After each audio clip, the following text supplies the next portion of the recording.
todos. Boa tarde. Então, vamos para a nossa segunda aula, né, no curso básico de mediação extrajudicial, curso que a SMAT, a Escola Superior da Magistratura Tocantinense, está oferecendo, né, promovendo de formação, a parte teórica, né, do curso de formação de conciliadores e mediadores para atuação extrajudicial, que tem como público-alvo os delegatários, né, dos cartórios extrajudiciais e alguns dos seus prepostos, né?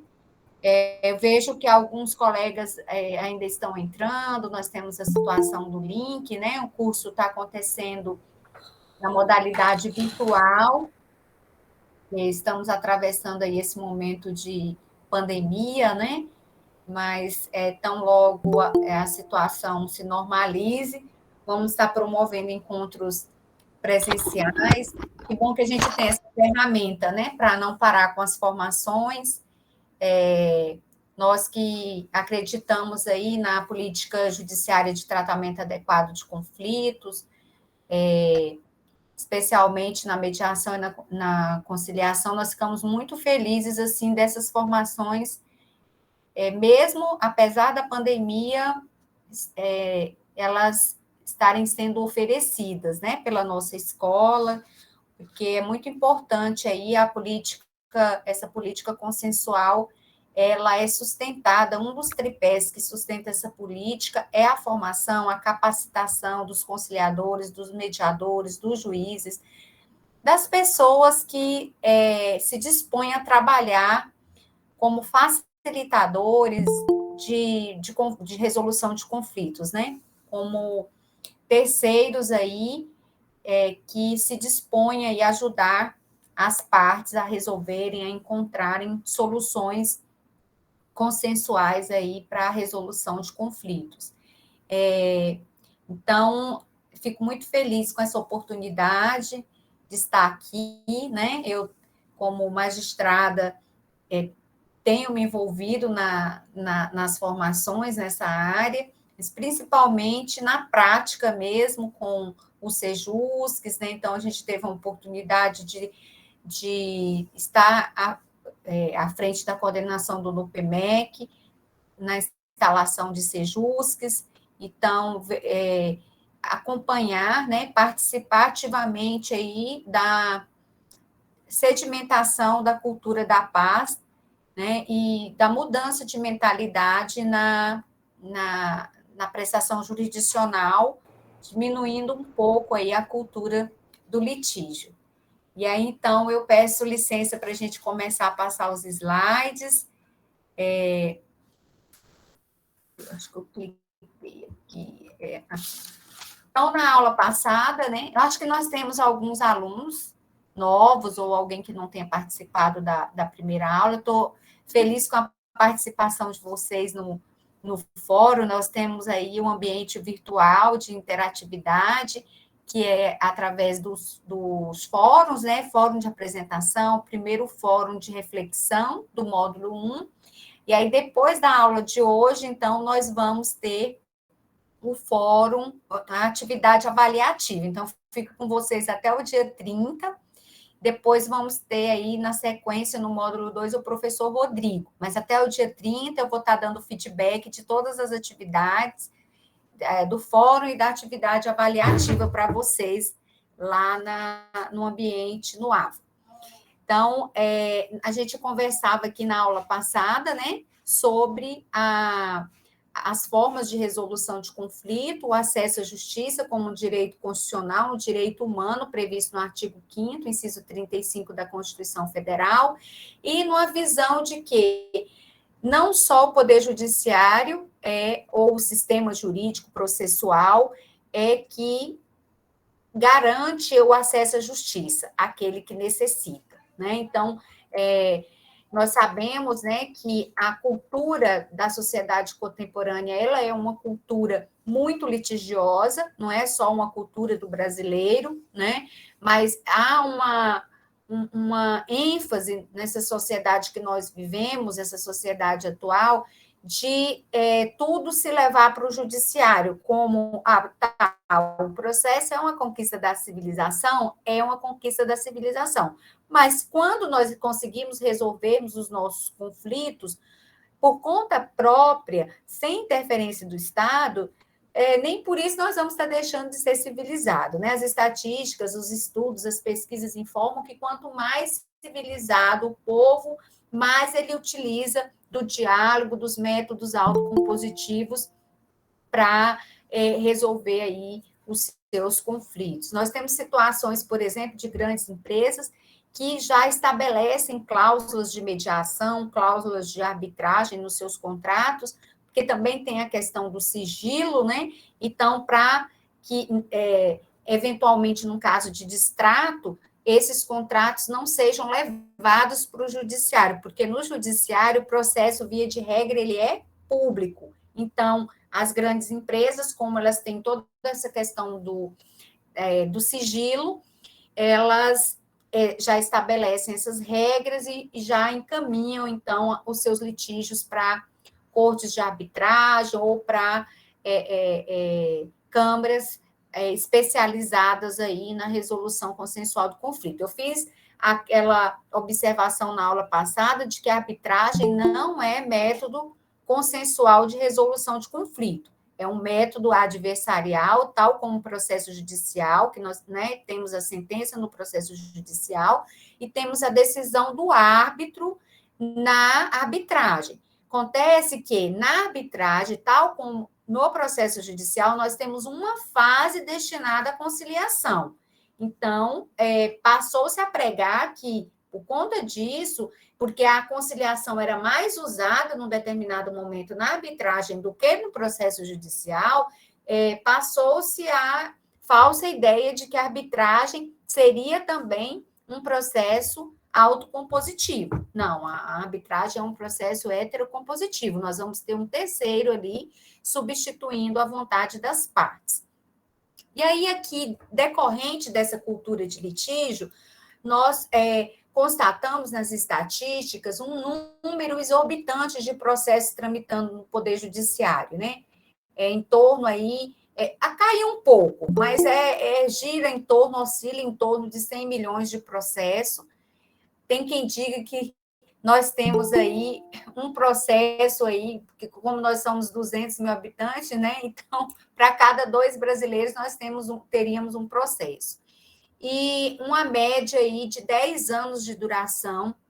O processo é caro. Aqui no Tocantins, o processo custa para o contribuinte mais de R$3.000, né? Para cada, esse cálculo é feito considerando várias... não é só uma variável, então, de tal modo que oscila de um estado para o outro, nós não temos um valor fixo, e nós temos uma média aí de 1.600 sentenças por ano prolatada por cada juiz e em torno de 17 mil juízes atuando. De tal modo que o Poder Judiciário sozinho não consegue dar vazão não consegue solucionar todos os conflitos, né? Nós temos uma questão matemática, uma questão humanamente impossível de sobrecarga. A maior queixa que as pessoas têm com relação ao judiciário é de morosidade, né? Então, a gente até vê aquela figura daquela justiça gorda, pesada, morosa, né? Algumas críticas nesse sentido. Mas essa cultura da litigiosidade que coloca como regra a solução dos conflitos pelo Poder Judiciário, ela levou os operadores do direito, os estudiosos, os pesquisadores, a alta administração dos tribunais, o próprio Conselho Nacional de Justiça, a estudar formas efetivas de solução de conflitos, né?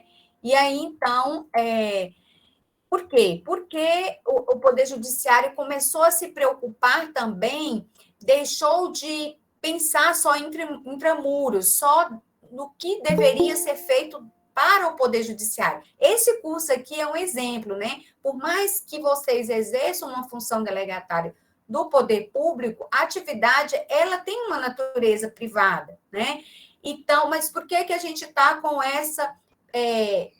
com esse envolvimento na capacitação? Por quê? Porque o conflito um acontecimento social, é um acontecimento que vai ocorrer na vida de todo ser humano. Então, não tem como a gente viver em sociedade. Nós temos os nossos conflitos com nós mesmos, né? E conflitos com as pessoas com as quais nós nos relacionamos. E ao Poder Judiciário chegam os conflitos. Então, não tem como o Poder Judiciário ficar alheio, falar, ai, não, eu sou inerte e eu vou esperar. Claro, no processo eu não posso ser proativa no sentido de buscar demandantes, mas enquanto administração pública, eu tenho que estar atenta lá ao Poder Judiciário, ao artigo 37 da Constituição Federal, que fala da eficiência. Então, o Poder Judiciário, atento a essa questão da eficiência, especialmente o Conselho Nacional de Justiça, e por ser o conflito, essa questão social, que vai acontecer na vida de todos, né, de todas as pessoas, passou, então, a estudar as formas de resolução de conflito e a eficiência da resposta que o Poder Judiciário estava dando, né? E aí, então, quando a gente fala em conflito, vem-se a ideia do quê? Eu sei que no virtual não tem como a gente fazer muita interatividade, mas eu gostaria de abrir para vocês aí. Quando fala em conflito, o que vocês imaginam? Pelo menos umas 3, 4 pessoas, se puder abrir o microfone e falar, vai ser muito bom para a nossa interatividade. O que vem à mente de vocês quando fala? Eu já estou dando algumas dicas, porque eu trouxe algumas figurinhas, né? Briga, né, doutora? Então, briga é uma boa, né? Confusão. Uma boa palavra para representar. Confusão. O que mais?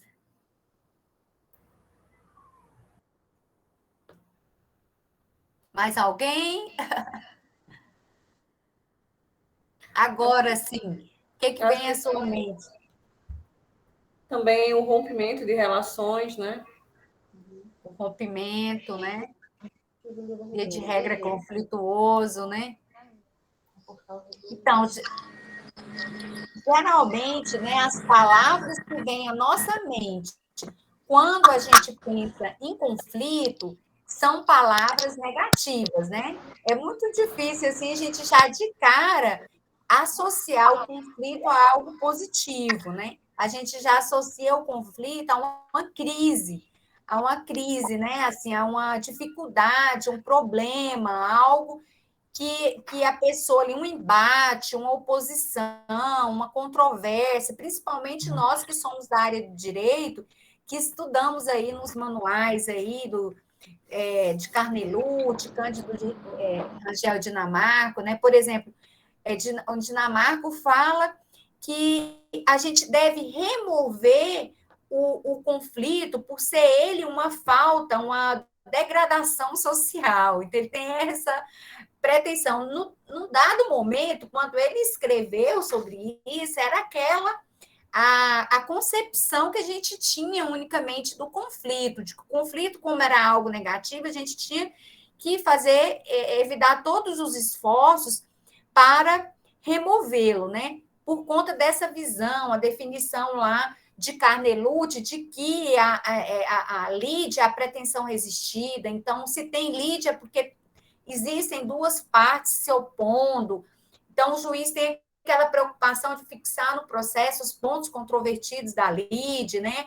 Quem já advogou sabe que, então, vai lá, o que é controverso aqui, o que é incontroverso, onde que eu tenho que refutar ponto por ponto, senão o juiz vai considerar um determinado ponto aqui incontrovertido e eu vou perder a demanda. Aquela ideia do ganha-perde, né? Que foi sendo incutida e alimentando a cultura do litígio. Num dado momento, o Poder Judiciário e os estudiosos de direito, na busca aí de uma definição clara, né, de que o processo, claro, o processo ele vai buscar quem é o titular do direito, mas o processo por si só, ele muitas vezes, acho que eu passei aqui sem querer,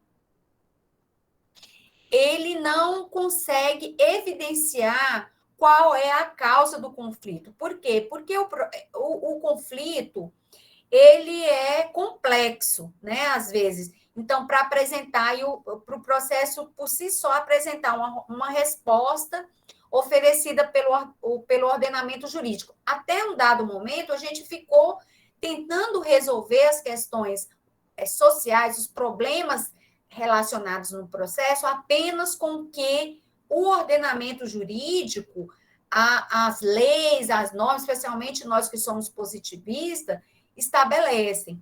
Mas aí, então, a partir do momento que você percebe que o processo não está resolvendo os conflitos por si sozinho, né?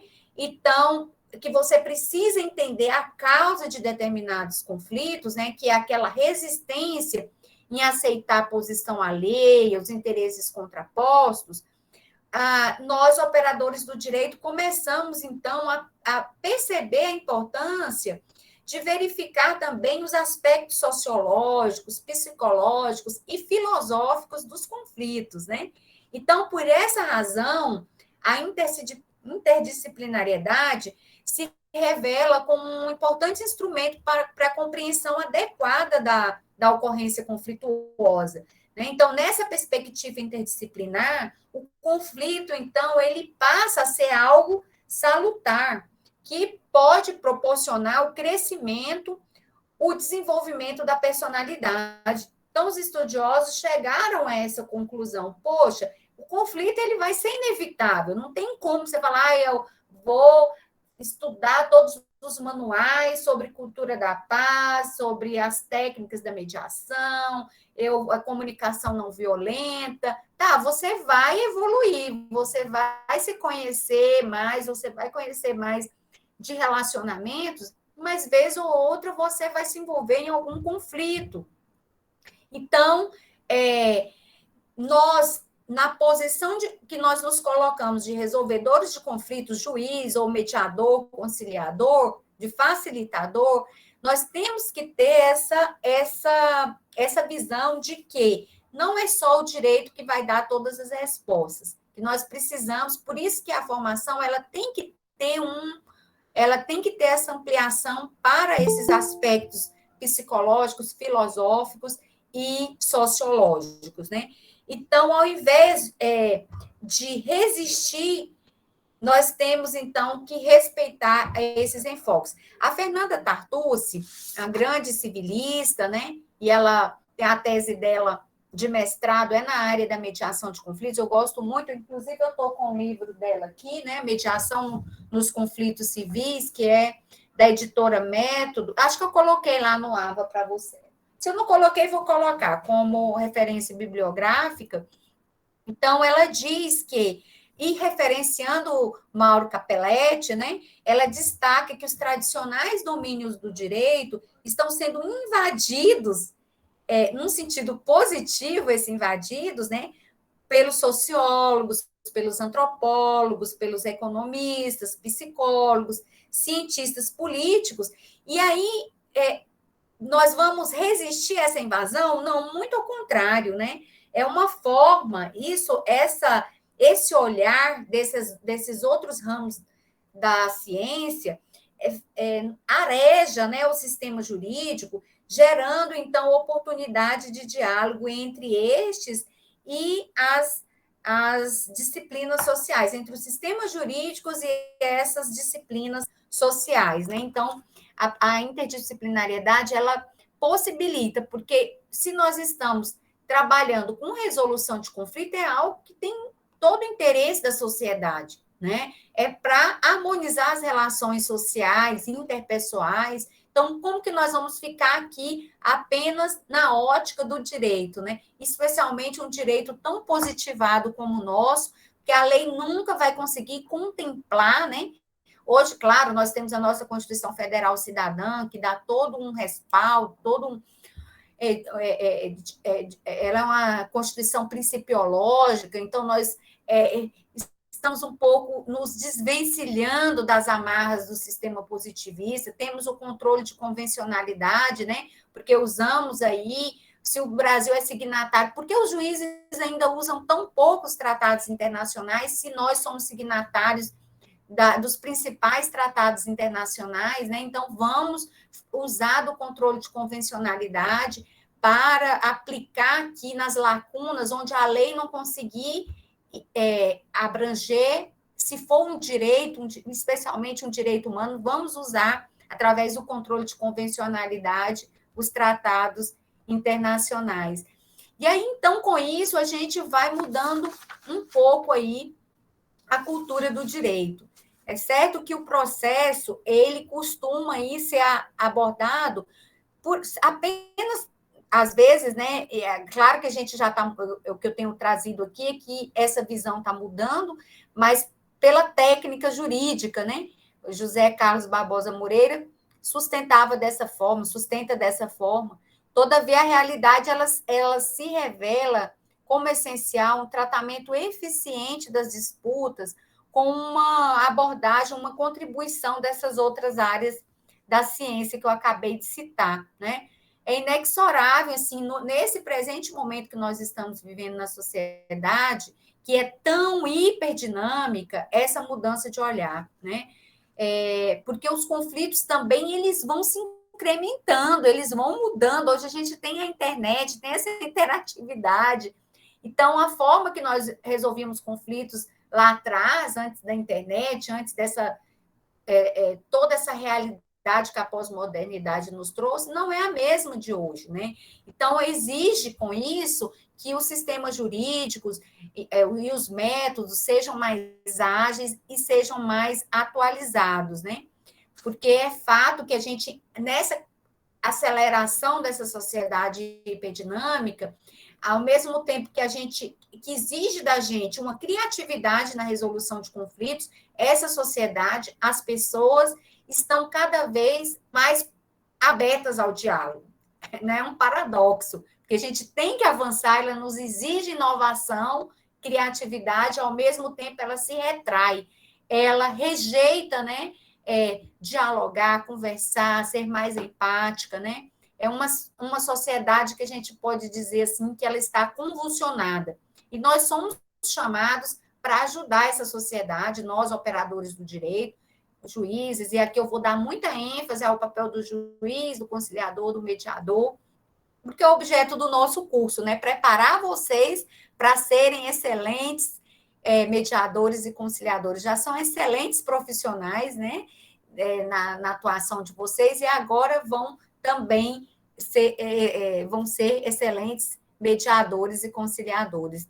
Então, é cada vez mais crescente aí o aumento do número de demandas, como eu ressaltei essa questão da estatística, e de tal modo que é impossível, por mais que aumente o número de juízes, de servidores, acompanhar aí um intenso crescimento, né?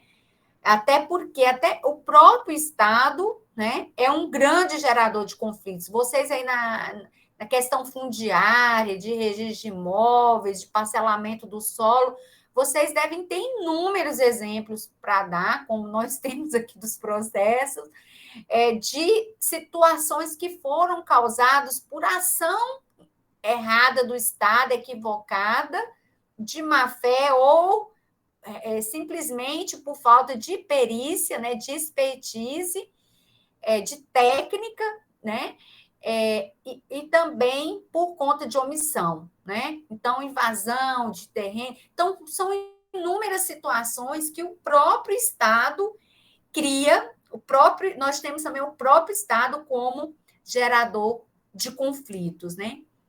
E ainda nós temos aí contradições sociais, políticas, né? Então, é uma série de situações conflituosas aí que são colocadas aí, que acontecem na nossa sociedade. Então, por isso, o sistema jurídico se tornou aí, nessa situação toda que nós nos encontramos, né, passou a ser necessário que o sistema jurídico contemplasse aí diversas saídas, diversas formas de solução de conflitos, que nós chamamos de sistema de tribunal multiportas, né? Um leque de opções aí de saídas para a composição. Eu já trouxe esse slide na outra aula, mas achei muito pertinente colocá-lo de novo, porque está dentro disso que a gente está falando, né? E aí, nesse contexto, que a oferta dos mecanismos diferenciados para compor conflitos de índoles privadas tem se consolidado, né? É que nós assistimos aí uma evolução da nossa legislação. Então, foi decorrente justamente dessa necessidade, né,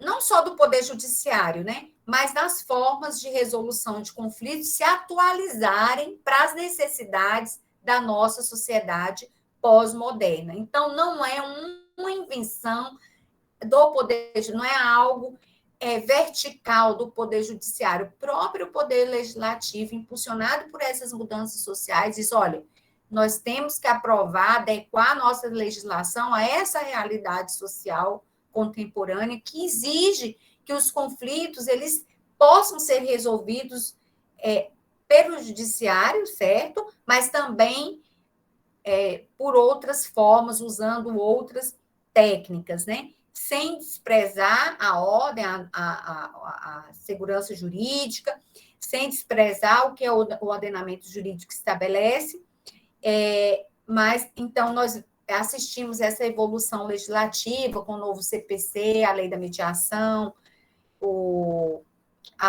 antes a lei dos juizados especiais, a lei 9.099, né?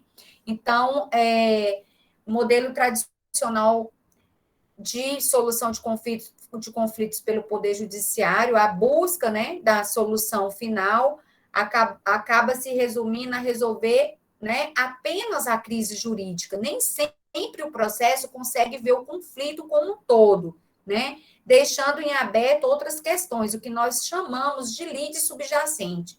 Então, por que que em algumas situações, né, aqui eu tenho um outro slide, aqui tem uma pessoa olhando para as portas, né? Então, ela está com um problema, ou um advogado que está ali com um problema de um cliente, e olha as portas, as opções de solução de conflito e diz, ó, qual vai ser a forma mais adequada para resolver esse conflito.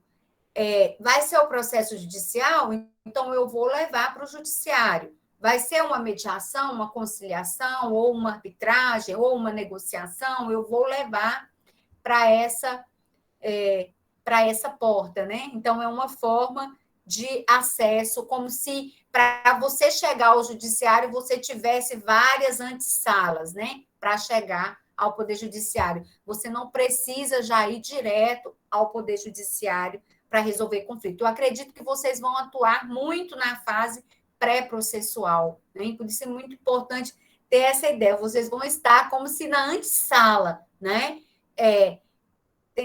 Auxiliando, assim, de uma forma organizada, as partes, os interessados que procurarem os serviços de vocês a resolverem os conflitos ali colocados, né?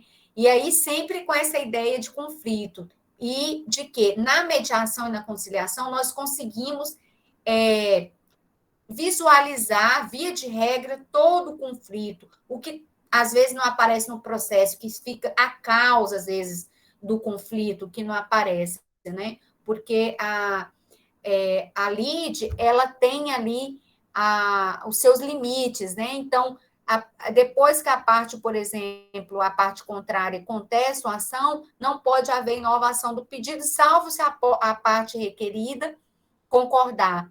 Já na mediação e na conciliação não há esse engessamento, porque as partes ficam livres para discutir qualquer situação relativa ao conflito, e também, se quiser resolver só parte do conflito e deixar outra parte para o Poder Judiciário, porque às vezes a situação é tão difícil que realmente fica complicado para as partes, né? Tem situações que realmente tem tanta dúvida, né?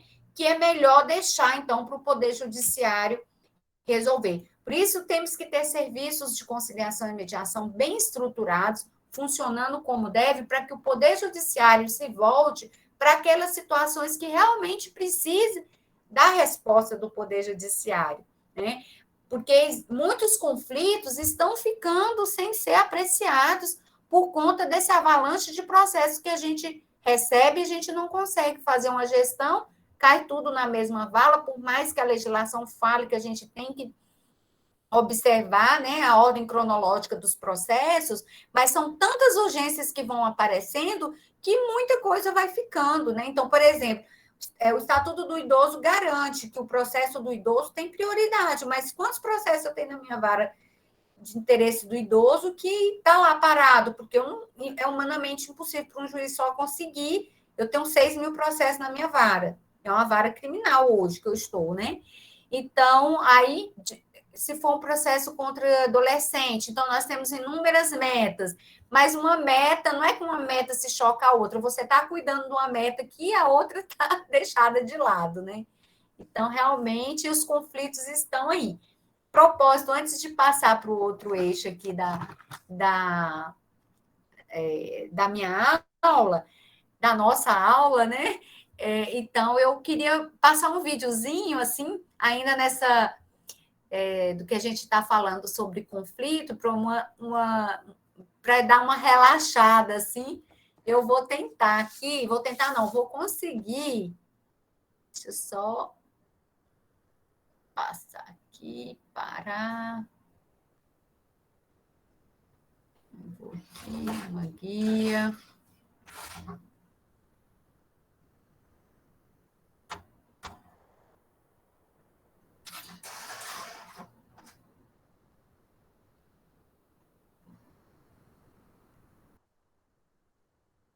Então, deixa eu só. Eu acho que ele está indo aqui para. Espera aí, deixa eu só. Tenho que parar aqui.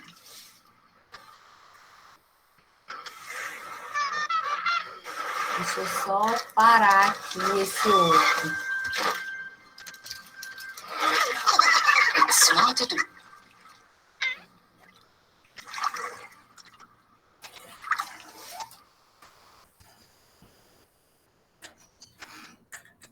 Deixa eu só voltar aqui. Esses slides.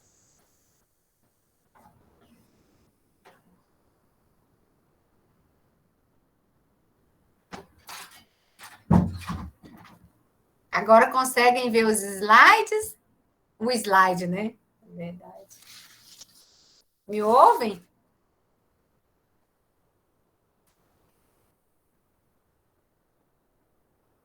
Ah, ok.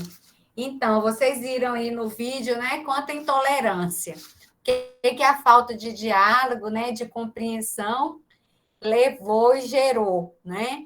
É incrível que eles se incomodavam muito ali no prédio, um vizinho com o outro, né? Muitos conflitos ali de vizinhança.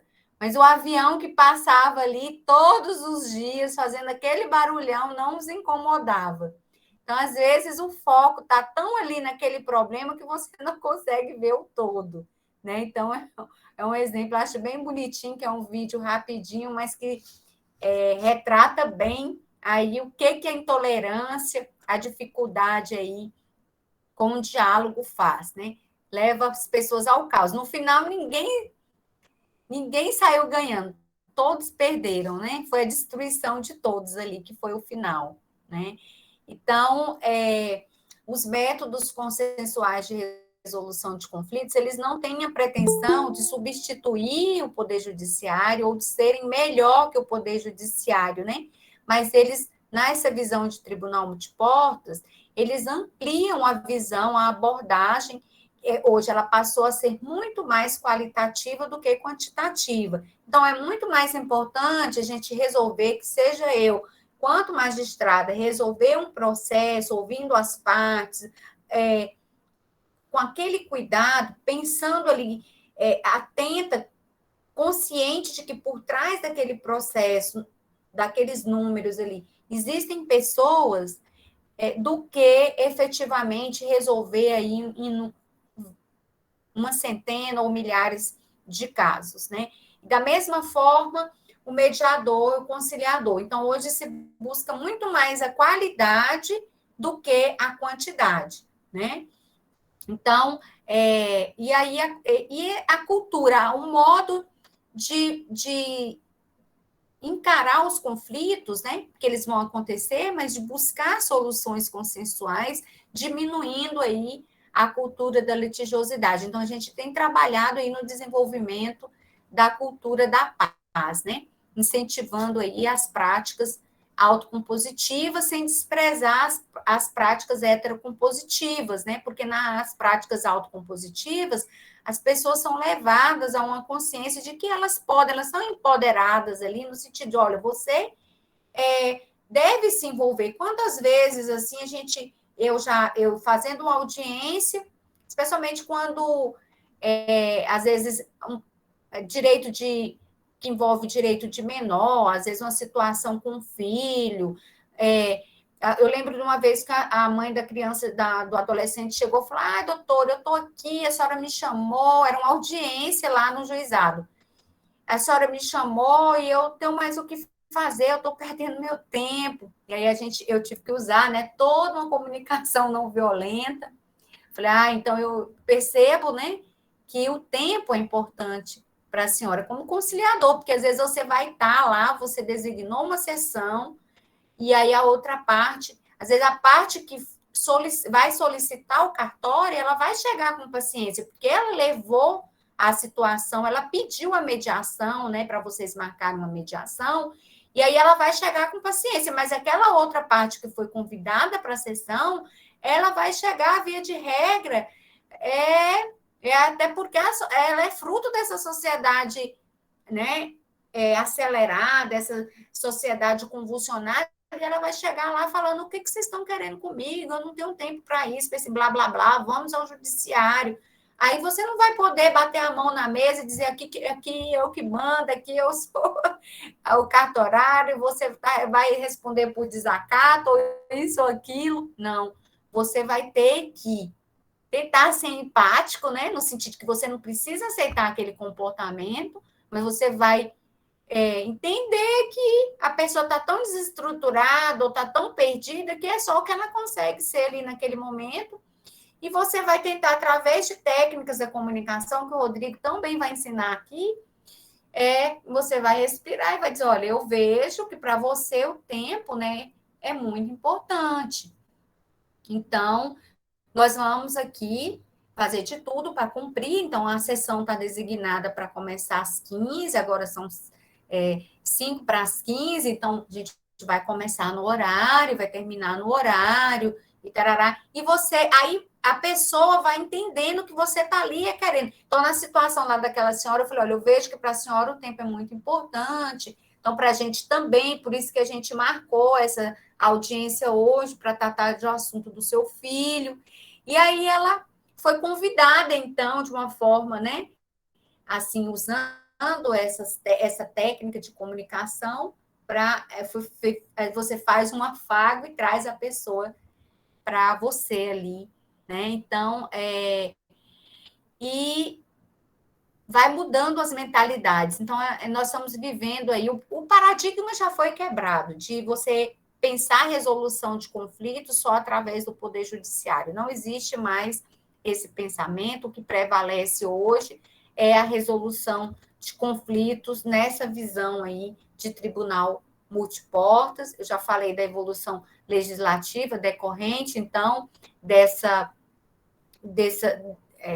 acontecimentos, né, e deram ensejo aí a edição da Lei 9.099, da Resolução 125, da própria Lei da Mediação, a Lei 13.140, Código de Processo Civil, e que embasou o nosso curso aí, o provimento 6772 do CNJ de 2018. E aí, então, qual que é o papel de cada um, né?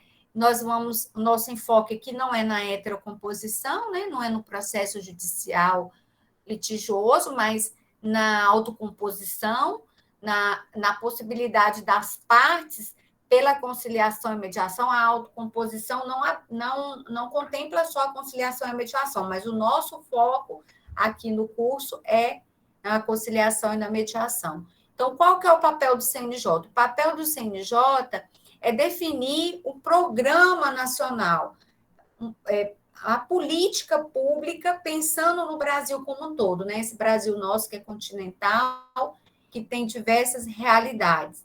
E aí os tribunais, então, dentro dessa concepção de que você tem que possibilitar não só o processo judicial, mas essas outras formas de solução de conflito, os tribunais, então, eles criaram, dentro das suas estruturas, um núcleo para cuidar da parte administrativa, gerenciar toda essa política, que é o NUPEMEC, que é o Núcleo Permanente de Métodos Consensuais de Conflitos, que, no âmbito do judiciário, instala sejusques nas comarcas.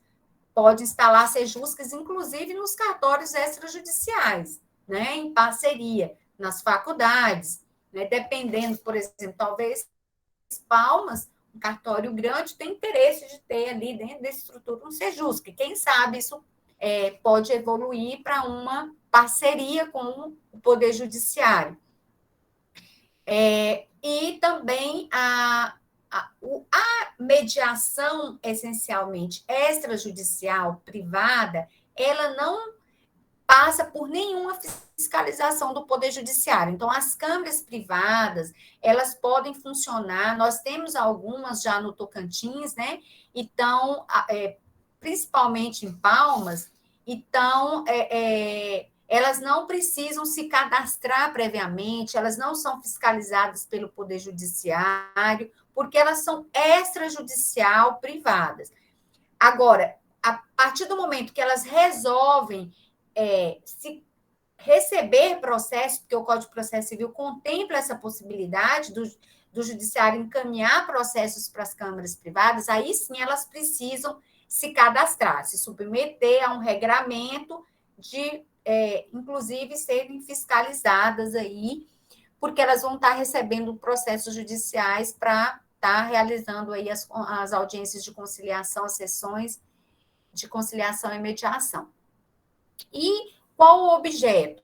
O objeto são direitos disponíveis ou indisponíveis transigíveis. A lei da mediação trouxe esse alento, porque antes ficava toda aquela discussão. Só pode ir para a conciliação e para a mediação os direitos disponíveis, né? Mas hoje já está consolidado o entendimento de que, se o direito ele é indisponível, mas transigível, ele pode ser submetido aí, o conflito pode ser submetido à conciliação e à mediação. Então, hoje, assim, é até difícil a gente encontrar uma situação, um exemplo de um direito que seja indisponível e não transigível, né? A gente tem um exemplo, por exemplo, tem um exemplo clássico dos alimentos, que o menor de idade, por exemplo, não pode renunciar a alimentos, mas o valor pode ser transigido, né? Então, às vezes, o direito não vai ser renunciado, porém, ele pode ser transigido.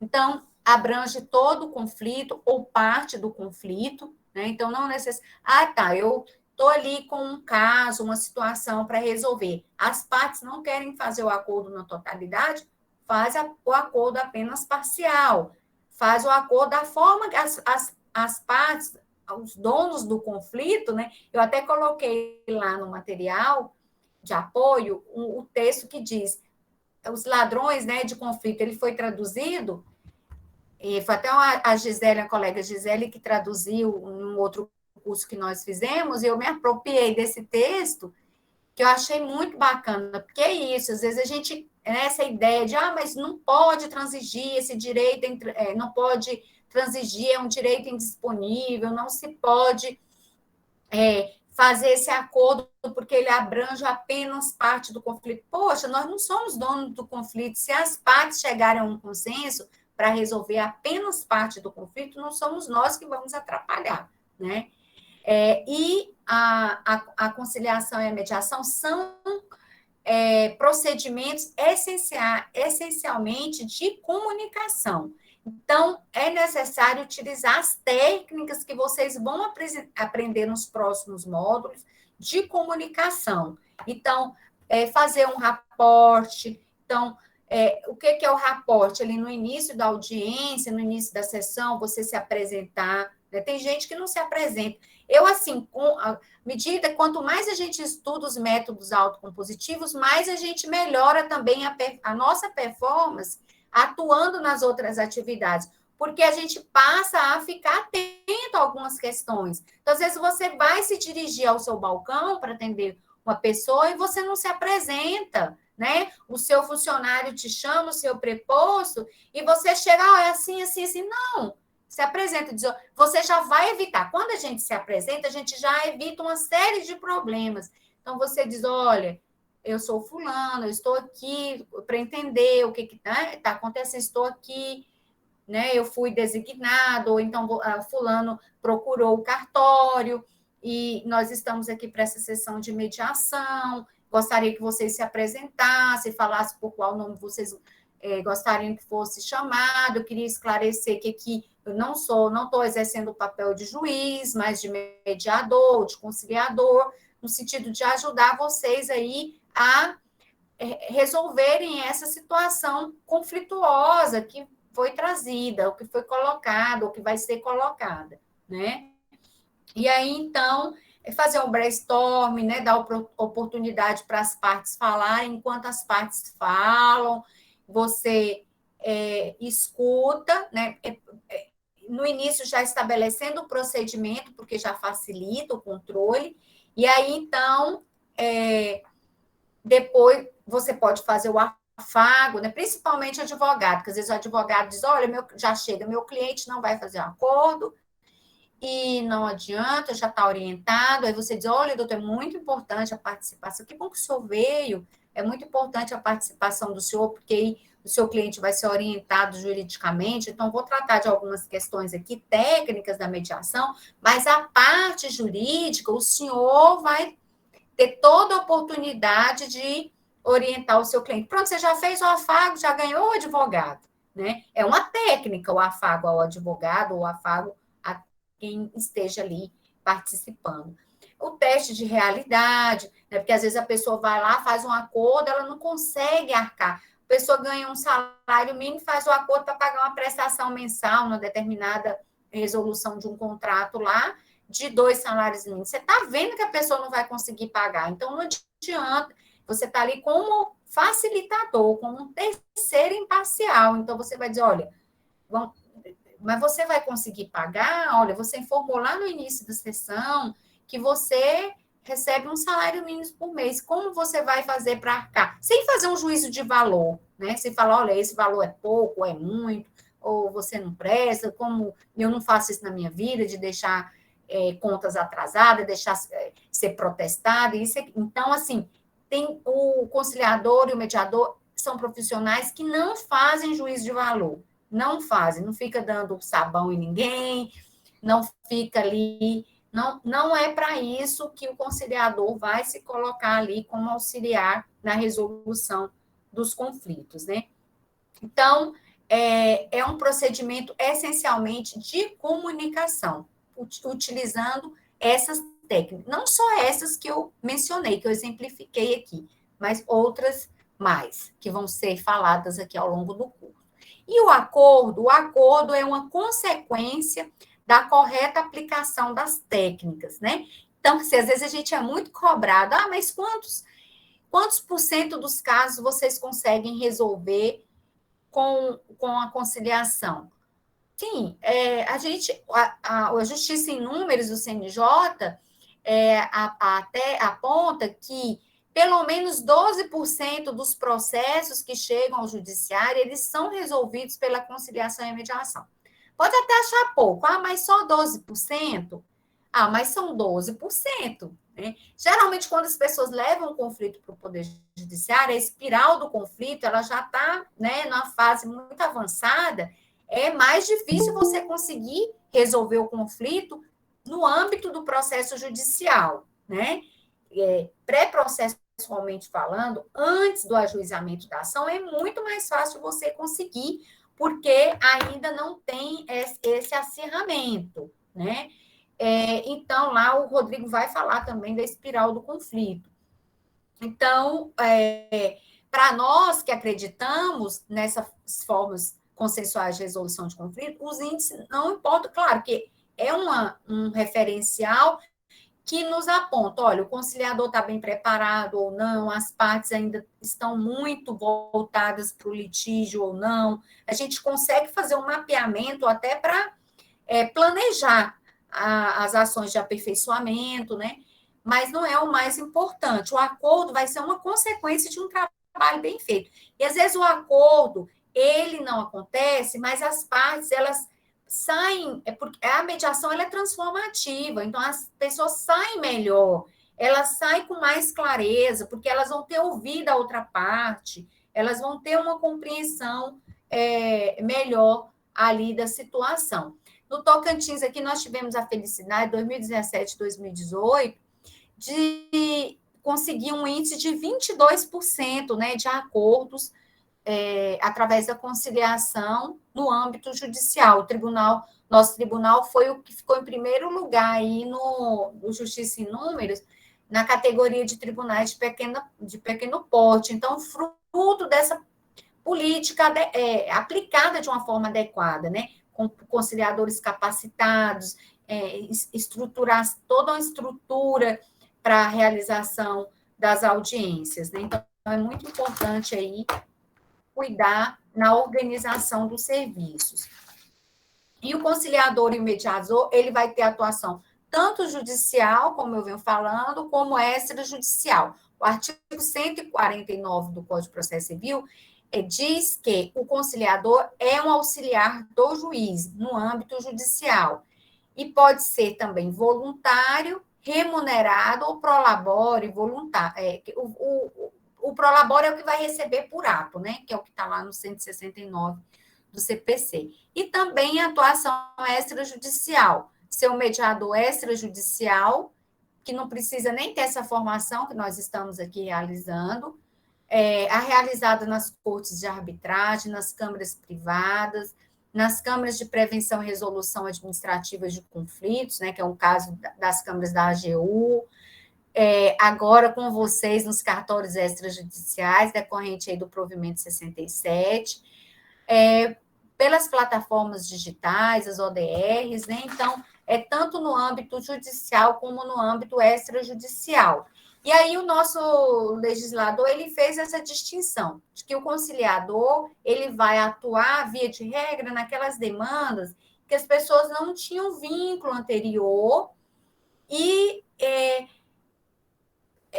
o conciliador, ele vai aplicar técnicas que ele, percebendo que as partes estão perdidas, ele pode ali sugerir algumas soluções, sem fazer juízo de valor. Olha, eu percebo aqui que, né, especialmente vocês aí, que já têm um conhecimento jurídico da atividade de vocês vão estar podendo apontar. Já a mediação, não. Naquelas situações em que há um vínculo anterior, então precisa ser trabalhada emoções, sentimentos, então você precisa de mais tempo. Então, o mediador, ele vai levando ali, vai através de perguntas, de reflexões ali sobre o que as partes vão falando, vai levando as partes a encontrarem aí saídas para o problema, né? Então, a lei da mediação fala que a mediação é uma atividade técnica exercida por um terceiro imparcial, sem poder decisório, que é escolhido ou aceito pelas partes, auxilia, estimula a identificar ou desenvolver soluções consensuais à controvérsia. Então, a Selma, os outros professores, né? A Selma vai fazer o fechamento aí, ensinando como vocês vão usar essas técnicas para levar as partes aí a essa compreensão, né? E quais são os princípios que orientam a conciliação e a mediação? Então, nós temos um código de ética, para toda profissão tem que ter um código de ética, né? Então, a resolução 125, no seu anexo, deixa eu dar uma olhada aqui, se é o 3, estabelece, anexo 3, isso, da resolução 125 de 2010 do CNJ, consta aí o código de ética do conciliador e do mediador. Então, o conciliador, ele tem que agir com independência. Por mais que, não, meu nome vai estar numa lista lá do NUPEMEC do tribunal, mas você é independente. Você sentou na mesa lá para desenvolver o seu trabalho de mediador, você conhece as regras, você é um profissional certificado, então você vai ter independência para atuar. Você é que vai estar presidindo o ato. Então, o mediador, ele é independente na sua atuação. Outro princípio que norteia a atuação do conciliador e do mediador é o da igualdade. Ele tem que tratar as partes com isonomia, né? Então, se uma parte chegou acompanhada de advogado, ele vai suspender a sessão e vai falar, olha, eu vou te dar oportunidade para você constituir um advogado, porque senão não vai haver paridade, né, de armas. Então, vai haver uma desigualdade, um desequilíbrio. Outro princípio muito importante é a confidencialidade. Olha, no início, a gente, assim, depois do Código de Processo Civil, especialmente de 2015, foram tantas discussões sobre a confidencialidade, porque os advogados estavam acostumados a constar no termo tudo que eles já queriam usar a audiência de conciliação e mediação como um momento para produzir prova, né? Então, aí... mas, assim, agora a gente já está vivendo um outro momento, porque eles já compreenderam que os conciliadores estão preparados e eles não vão deixar. No início, tinha um conciliador que ficava, não, mas eu deixei, porque o advogado falou, e aí eu não...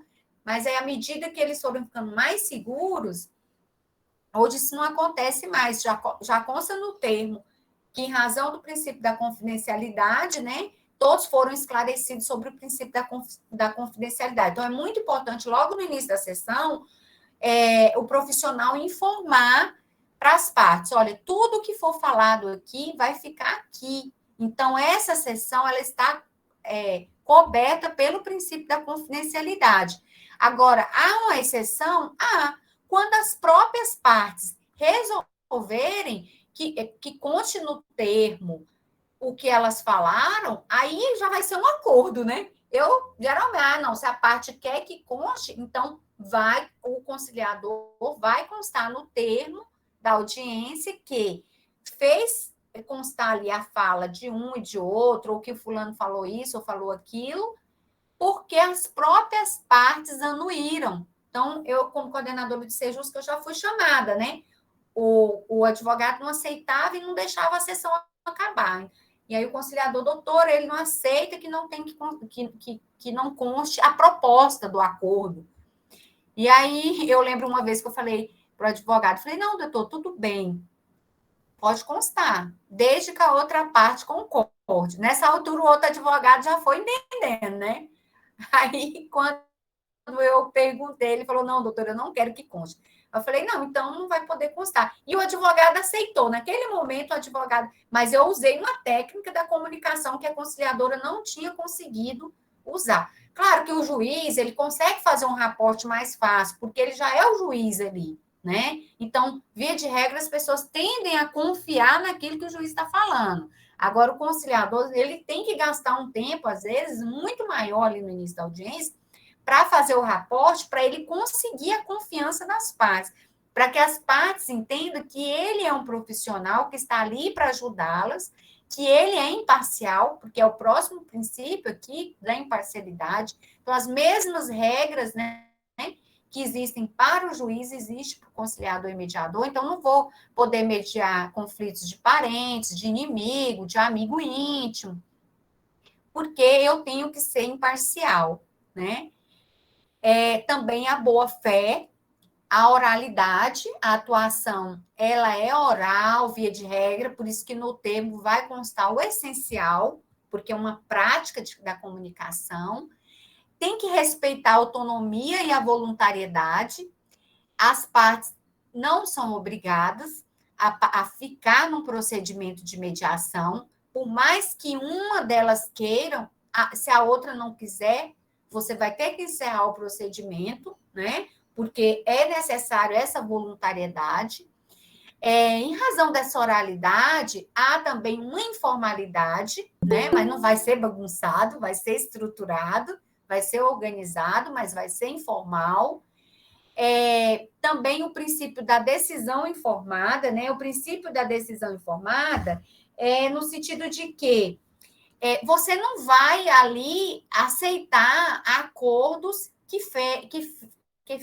venham a ferir o ordenamento jurídico, contrário ao ordenamento jurídico. Então, você sabe que a lei determina que o parcelamento lá de tantos...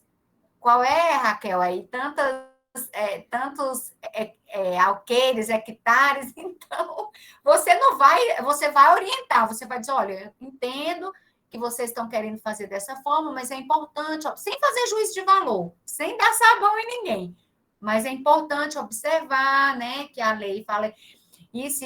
Já aconteceu assim de conciliador querer ensinar o advogado, falar, doutor, o senhor está na resolução 125, no artigo tal do Código. Falei, não pode fazer isso com o advogado, porque você vai falar ali na frente do cliente, é como se você estivesse dizendo para o advogado que ele não sabe o que está na lei. Então, faz toda a diferença quando a pessoa diz, olha, doutor, como, né, fala lá no artigo 125, tarará, aí o advogado já entende que você está ali para cooperar e não para agir de uma forma vertical, intimidando, né? E temos também aí a validação, que é o dever, né, de estimular os interessados a perceberem reciprocamente, a se perceberem como seres humanos merecedores de atenção e de respeito. O que eu falei lá, a questão do tempo, então você vai ver os interesses, porque às vezes, assim, já tivemos tanta briguinha boba, questão ali, 10 centímetros de um terreno, coisa pequena, para você é pouco, mas para aquele ser humano que está ali não é pouco, tem uma questão afetiva. Então, você vai validar, você vai dizer, olha, eu vejo que para o senhor é importante, o senhor nasceu nesse lugar, né? E tal, que coisa, né? Então, aí você vai ali, através da conversa, do diálogo, você vai... você demonstra para a pessoa que você está interessado em ouvir o que ele tem para falar, através da escutativa, e que ele é merecedor, sim, de uma atenção e de respeito, né? E aí o empoderamento, que é o dever de você estimular os interessados, os participantes ali da mediação, a aprenderem a melhor resolverem seus conflitos futuros em função aí da experiência que eles estão ali vivenciando com a autocomposição, ainda que não saia um acordo, porque é transformativa. Então, você, sem fazer o juízo de valor, né, você vai dizer, olha, é importante, você está dando a oportunidade, né, de conversar, de tentar resolver um conflito que você está envolvido. Então, situações, por exemplo, de servidão e N situações que venham aí acontecer, né? Então, é com autonomia, no sentido de que o jurisdicionado, ou o interessado, né, ele vai estar ali porque ele quer, né? Você vai manter a pessoa ali, o interessado, informado dos direitos, né, por conta da decisão informada, não vai agir com favoritismo por conta da imparcialidade, então não vai ter preconceito, não vai ter preferência, vai assegurar ali que e não vai acontecer esse tipo de interferência no trabalho, compreendendo ali a realidade das pessoas envolvidas no conflito, tá certo?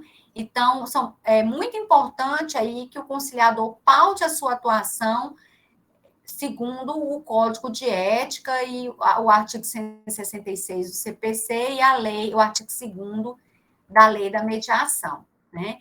E qual que é a importância da capacitação do mediador?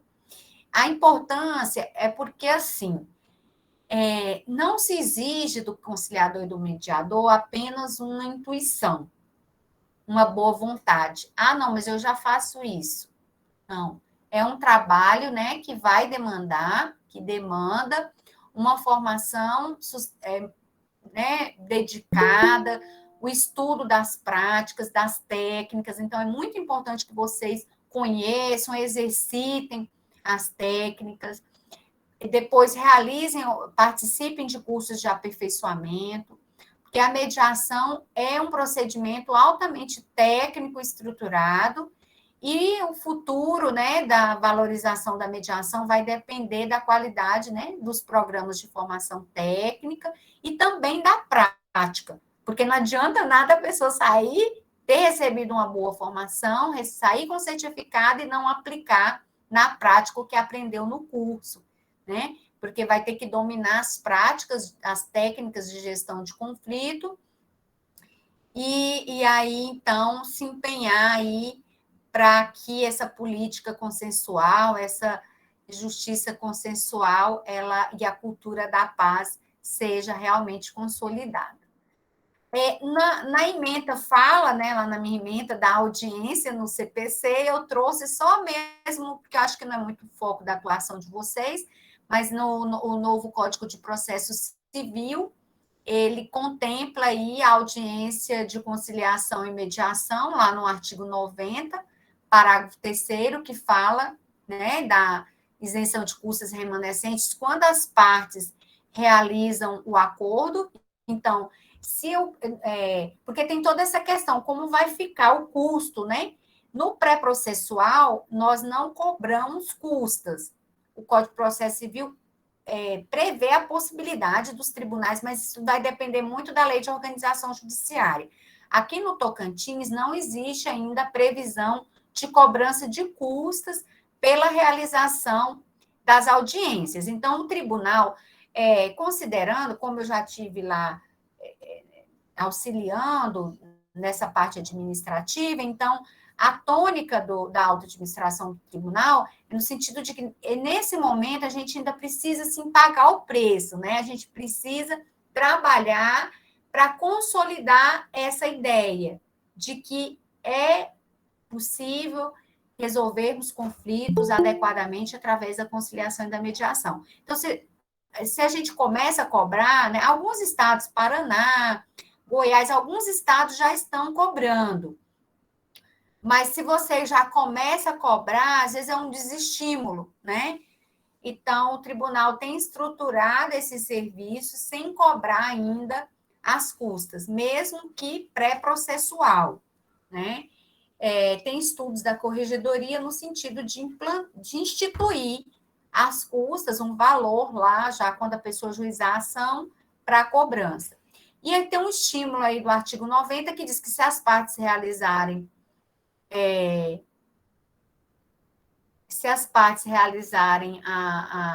o acordo, elas ficam dispensadas das custas remanescentes. E aí a regra agora é a audiência de conciliação antes da contestação. No Código de 73, no Código de Processo Civil de 73, era facultativo, né? O juiz marcava a audiência se ele entendesse ali que fosse o caso, e aí, mas isso acontecia depois da contestação. No momento que o juiz ia sanear o processo, que nós íamos sanear o processo, que a gente marcava essa audiência preliminar, que era chamada audiência preliminar de conciliação. Agora não, a regra é marcar a audiência de conciliação antes da contestação. E o Código também contempla para processos coletivos e também para as ações aí de família. No judiciário, o maior índice de êxito de autocomposição é nas de família, né? Porque a jurisprudência também já está mais consolidada, né? Então, quanto mais consolidada a jurisprudência do país, é mais fácil de você conseguir acordos, porque já há uma segurança jurídica, né? Então, as pessoas já sabem que se forem para o judiciário, qual vai ser a resposta do judiciário? Geralmente, quando é um tema que está em repercussão geral do Supremo, é muito difícil a gente conseguir um acordo, porque as partes dizem, olha, mas eu não sei o que vai ser decidido, vamos esperar. Há uma insegurança jurídica, né? Então, quanto mais consolidada a jurisprudência, mais a gente consegue acordo. E na área de família, os assuntos, né, são bastante, assim, já tranquilos, eu digo assim, no sentido de o pai, se tem que pagar alimentos, ele vai ter que pagar, porque ele sabe que não, a consequência depois é ele ser preso na eventualidade de não pagar os alimentos, né? O divórcio, a mulher não é obrigada a ficar no relacionamento, aí tem toda a questão da partilha. Então, assim, a jurisprudência, ela vai se consolidando e vai facilitando também aí na resolução de conflitos. Eu trouxe aqui algumas fotos de audiências presenciais. Nos nossos sejuscas, a gente já usa as mesas redondas. É claro que nem todos os fóruns contam com sejusques estruturados. Eu trouxe essas fotos aqui do Sejusc, de uma sala de audiência do Sejusc de Araguaína, que Araguaína e Palmas são as comarcas que têm os Sejuscs melhores estruturados, né? Nós temos aí de 7 a 10 salas em cada Sejusc desses, né? Então, o tribunal comprou as mesas redondas, né? Porque facilita, ninguém fica em posição de superioridade, nem mesmo o conciliador. Então, todos ficam né, ali no mesmo plano, e a mesa redonda, ela facilita, ela aproxima, ela acolhe, né? Há quem defenda que, se você tirar a mesa, facilita mais ainda, né? Na justiça restaurativa, a gente faz o ciclo sem mesa, porque você ali tira um obstáculo. A mesa, nessa técnica, ela é entendida, encarada como um obstáculo. Mas a gente procura deixar o ambiente mais acolhedor, coloca um arranjo. Na sala de espera, a gente procura colocar, às vezes coloca quadros, né, com frases que remetam à tranquilidade, paisagem, para acalmar, porque as pessoas já estão ali nervosas, né, apreensivas com o que vai acontecer. Então, o ambiente, ele contribui também. Nós temos até, engraçado que o diretor de obra, na época que a gente estava instalando o Sejusc, ele foi entendendo, né, à medida que a gente ia fazendo os projetos, e aí, quando a gente via, assim, ele começou a preparar as salas, eu fiquei muito feliz quando eu cheguei num Sejusc que tinha uma parede pintada de azul. Aí ele falou, não, doutora, foi um presente, de tanto ouvir a senhora falar, eu entendi que eu tinha que pintar uma parede. Isso não tinha nem sido contemplado, né, no projeto, porque o azul, ele dá mais tranquilidade, a cromoterapia informa, de que ajuda aí as pessoas a se acalmarem. Por exemplo, você não vai pintar uma sala de vermelho, porque o vermelho aguça, chama para briga, né? Porque tem a questão do sangue, né? Então, você não vai colocar lá armas na parede, aquela coisa, porque você vai estar chamando para a guerra, né? Um soldado armado, um arco e flecha, né? Por mais que a gente prestigie tanta cultura indígena aqui no Tocantins, né? Que nós temos 9 etnias, mas você não vai colocar elementos assim que remetam à questão da beligerância, né? Hoje nós temos a realidade, tal como esse curso que nós estamos fazendo aqui, das audiências virtuais, né? Por videoconferência, então tem sido assim, tem permitido, inclusive, que pessoas de diversas localidades, inclusive do exterior, participem de audiência. Claro que a gente pede o contato, as pessoas que não têm acesso à internet têm dificuldade, são as mais prejudicadas, mas agora, com a vacinação, nós já estamos autorizando essas pessoas a participarem no fórum, com todas as regras de segurança. A regra está sendo por vídeo, né? Mas hoje mesmo eu fiz uma audiência que a testemunha foi para o fórum, porque ela não conseguiu entrar no link de casa. Então, está sendo, assim, comum um processo ou outro e alguma testemunha para ser ouvida no fórum. Porque nós já voltamos do trabalho remoto, já estamos no trabalho... Doutora, os cartórios já estão nessa parceria também. A gente já ajuda, fornece a internet, a sala. Por conta da resolução 21, né? Sim. Então, já tem acontecido, então, né? Porque sim, não está só na letra da resolução. Não, sexta-feira eu já fiz umas 5, eu já ajudei o pessoal numas 5. Sexta-feira eram 7 testemunhas. Parabéns, que maravilha. Já vou dar esse exemplo por aí, foi muito bom. Mas é isso, assim, e não teve resistência, né? Nós temos a possibilidade da realização das audiências em parceria, né, do co-conciliador, co-mediador. Então, a resolução e o Código de Processo Civil, né, autoriza. Então, você pode realizar com outro parceiro, né? Então, é muito interessante, assim, quando as pessoas aprendem a fazer juntos, porque mesmo assim, eu, como coordenadora de Sejusc, eu sempre...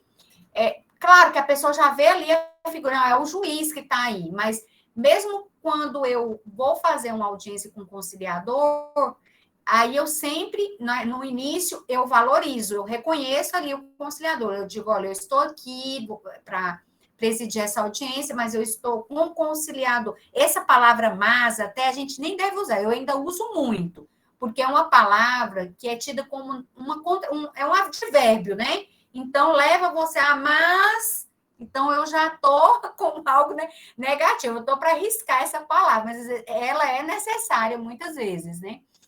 Então, a gente valoriza ali, reconhece o colega, digo, olha, ele está aqui. Oi. Professor, já que nós estamos falando sobre ambientes propícios à mediação, eu marquei um termo de acordo com umas partes que estão 22 anos na justiça litigando. Então, vai vir aqui para o cartório, quer dizer, o litígio é em Paraná. E eu marquei em outro ambiente, marquei em Conceição. Aqui no fundo eu tenho um pé de manga que dá uma sombra maravilhosa. Aí eu estou pensando em colocar umas cadeiras lá no fundo, fazer assim um coffee break, assim o pessoal ter aquela receptividade. Aí depois, se tiver que falar com cada um, eu levo aqui para a sala, depende do desenrolar das coisas. Estou trazendo o perito com o vídeo de toda a área, tudo. Você acha um ambiente propício para fazer isso? Seria um termo de acordo entre eles. Foi a pedido de... São 5 partes envolvidas. 4 partes pediram que eu mediasse esse acordo. Então, o André Goma, ele é juiz na Bahia, e ele é um dos responsáveis por toda a estruturação dessa política no CNJ, porque ele foi, antes de ser juiz, ele foi mediador nos Estados Unidos da General Electric, de uma grande multinacional. Então, quando ele passou no concurso, ele já tinha mais de 30 anos, quando ele ele voltou para o Brasil, né? E passou no concurso para juiz na Bahia, ele dá um exemplo desse. E como ele ficou muito envolvido no CNJ, nas formações, que ele passou no concurso, começou a trabalhar já bem na época que o CNJ começou a desenvolver, a implantar essa política pública da mediação e da conciliação. Então, aí ele foi convidado, né? Então, ele ficou sempre em comarca pequena, porque ele não pôde se dedicar para a carreira dele de juiz, de ir para uma comarca maior. E ele dá esse exemplo, né, de que ele costumava fazer audiências até debaixo de pé de manga. Eu nunca fiz uma audiência assim, mas eu acho que se as partes concordarem, ótimo, né? Vai ser tudo combinado, elas têm autonomia, né? Agora, você tem que ver assim, se não vai constranger, se não vai ter outras pessoas assistindo, porque tem a questão da confidencialidade. Então, você vai ter que só se cercar desses cuidados. Se lá onde vocês vão estar, vai só vocês, ou se vocês vão para lá só um momento para você fazer o raporte, porque você pode começar, né, fazer o raporte nesse lugar e depois levar para outra sala onde você vai ter a confidencialidade. Porque no momento do raporte, a gente não fala do problema. A gente não fala do... Porque se você já começar a falar do problema, já vai dar uma trava na escuta da pessoa e às vezes a pessoa não vai nem te ouvir, ela vai estar ali de corpo presente, mas vai estar muito longe ali a alma dela, né? Então, é importante que você, no aporte, você ganhe confiança das partes e você não fale ainda necessariamente, porque às vezes eles vão querer falar, olha, eu que tenho razão, eu nem deveria estar aqui. Aí você vai ter que apenas falar, olha, não, agora nesse primeiro momento, nós vamos, né, só fazer o acolhimento de vocês e definir como vai ser o procedimento, né? E tal, e aí você vai conduzindo, tá bom? Mas o lugar é informal, pode ser debaixo do pé de manga. Eu tenho um exemplo, assim, familiar. Na família do meu pai, houve muita disputa, né? Deve ter o pessoal de Porto aí, alguns devem conhecer a história. E eles são 13 irmãos. E aí, um problema de inventário foi uma disputa muito assim, porque eram muitas questiúnculas, e 13 pessoas, aí já vem esposa, esposo, filhos, né? E aí, o que eles fizeram? Tinha um processo, um inventário em trâmite, e aí conseguiram, né, com os advogados, realizar uma sessão de mediação que não aconteceu no fórum, aconteceu num lugar lá que eles escolheram, um deu uma sugestão, pode ser em tal lugar, né? Porque, assim, quando ia fazer na casa, lá onde era a casa dos meus avós, tinha uma questão afetiva muito grande, eles sempre brigavam, porque, e aí vinha toda aquela questão da emoção e tal, e não conseguiam avançar na negociação. Aí eles foram para esse lugar neutro, né? Eles foram para um lugar neutro, e com a ajuda dos advogados, né, que conhecem de técnicas, né, de negociação, eles conseguiram chegar a um consenso. Então, necessariamente, você não vai precisar estar numa sala como a que eu mostrei, né? Mas é importante você organizar o espaço até para que as pessoas, quando elas chegarem, elas se sintam bem recebidas, foi preparado, né? Quando você convida uma pessoa para sua casa, você organiza, você não deixa a casa de qualquer jeito, né? Você se prepara. Se você vai fazer um almoço, você prepara com antecedência. Você vai no supermercado, faz uma compra. Então, da mesma forma, você vai tomar todos os cuidados Por isso o ambiente também é importante. Mas muito bacana aí, desejo muito sucesso. Depois quero saber aí Tá. Professora. Respeitada a confidencialidade. Isso aí, outra pergunta sobre a confidencialidade. As pessoas são três pessoas, parece que vai servir o copo break, e vão ficar lá servindo, né? As pessoas vão estar sentadas. Eu fiz, assim, ambiente de mesas redondas para cada parte, assim, se sentir à vontade um pouco mais distante, descontraída, até depois fazer o rapport, e depois, assim, se a pessoa quiser falar em particular, né, levar para a sala, buscar um entendimento. Essas pessoas podem ouvir ou eles vão ter que sair no momento? Aí elas também vão ter que estar conscientes aí da confidencialidade. Todos que estiverem na sala. Às vezes acontece do estagiário, né, de direito querer assistir. Sempre a gente tem no fórum. Aí a gente explica, consta no termo, o nome, e o estagiário, ele, se não for caso de segredo de justiça, né? Ele sai sabendo que ele também deve guardar aí a confidencialidade, né? Obrigado. Mas, e aí, então, é importante, assim, que eles, no momento correto, você peça essas pessoas, né? Talvez para sair, já deixa previamente organizado, né? Mas é muito interessante, já existe um processo, né? Nesse caso também seu, né? Sim, professor. Eu tenho conseguido êxito em desjudicialização, inclusive a desembargadora hoje, almoçando com ela, a desembargadora Kelvina, e quero deixar um abraço aí à senhora e a todos os colegas que ela mandou, que nós comentamos sobre esse curso de mediação com ela, né? Estou muito feliz. E ela pediu que relacionasse todos os processos que eu tinha já conseguido êxito em desjudicialização. Eu vou fazer uma relação, inclusive um processo que ela proferiu acórdão, nós conseguimos judicialização, um processo de 40 anos. Conseguimos a... E aí, você falou de uma situação assim que vai ouvir uma parte, ouvir outra. Essa técnica é chamada cálculos.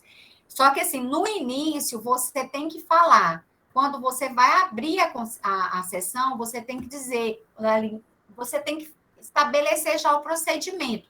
Quanto tempo você vai dar para cada um? E você vai dizer, olha, se no decorrer da nossa conversa, da sessão, eu perceber que é importante eu conversar com um e conversar com o outro separado, aí eu vou pedir para um sair e para o outro sair. Porque se você não explicar isso antes, pode gerar uma desconfiança com relação à sua imparcialidade. Que aí vai dizer assim, mas o que ele vai falar? Então, por isso que a gente já tem que falar logo no início, se a gente for aplicar essa técnica do cálculos, de fazer separado, de falar antes, tá bom? Certo. Mas é isso. E qual que é o momento, assim, que, antes de chegar na remuneração, o momento escolhido para oferecer a via consensual? Tem o melhor momento? Não tem. Qualquer momento como você disse, processo já judicializado ou em segundo grau, né? Aqui nós já temos o SEJUSC de segundo grau no tribunal, que tem realizado, é claro, que quando o processo já está em grau de recurso, fica mais difícil ainda de você conseguir acordo. Ou mais fácil ou mais difícil, porque já tem um julgamento, já tem um norte, né?